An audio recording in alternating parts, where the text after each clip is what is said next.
Hi guys, so method 2 that we're going to be looking at is using the quadratic formula. The quadratic formula, or the minus b formula you can see here, is x is equal to minus b plus or minus the square root of b squared minus 4ac all over 2a. Now when we try to use the quadratic formula, we need to have our equation in the form of ax squared plus bx plus c is equal to 0. Okay, where a is going to be the number in front of our x squared, b is going to be the number in front of our x, and c is going to be the number by itself. So when I look at this example here, what I always see before I can solve an equation is I need to multiply out the brackets. So if 3 by x is 3x squared, 3 by 7 is 21x is equal to 2. Okay, now I know that I need my formula to equal to 0, so I'm going to bring my 2 over. So I get 3x squared plus 21x is minus 2 is equal to 0. Which means if a is in front of my x squared, or if 3 is in front of my x squared, a is going to be 3, b is going to be 21, and c is going to be minus 2. Okay? So now I'm going to write out my formula again. X is equal to minus b plus or minus the square root of b squared minus 4ac all over 2a.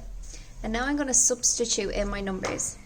So instead of minus b, I have minus 21 plus or minus the square root of 21 squared minus 4 by 3 by minus 2 all over 2 by 3. Okay? And now we need to simplify. So we have equals minus 21 plus or minus, and I put this whole part underneath the square root into my calculator. So if we look here, I'm going to put in 21 squared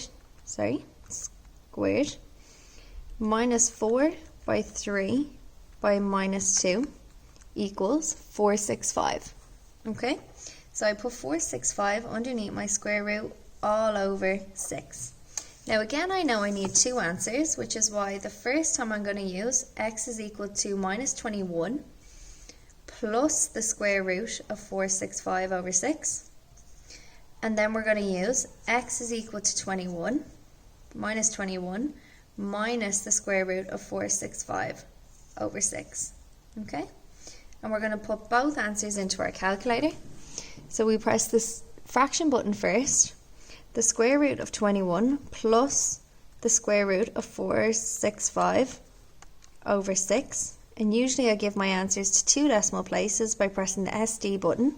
So I have my first one is 0.09. I'm going to go back and change that plus to a minus by pressing the delete button and changing to a minus. And again I get SD and I get minus 7.09. And they are my two answers to using the quadratic formula. Now generally guys, we only use the quadratic formula when we can't get the original factors. So if I see my factors of 3 are 3 and 1, my factors of 2 are 2 and 1, there is no combination of 3 and 1 and 2 and 1 that I could use to get 21, which is why I knew I had to go into my minus b formula. Okay? Thanks guys.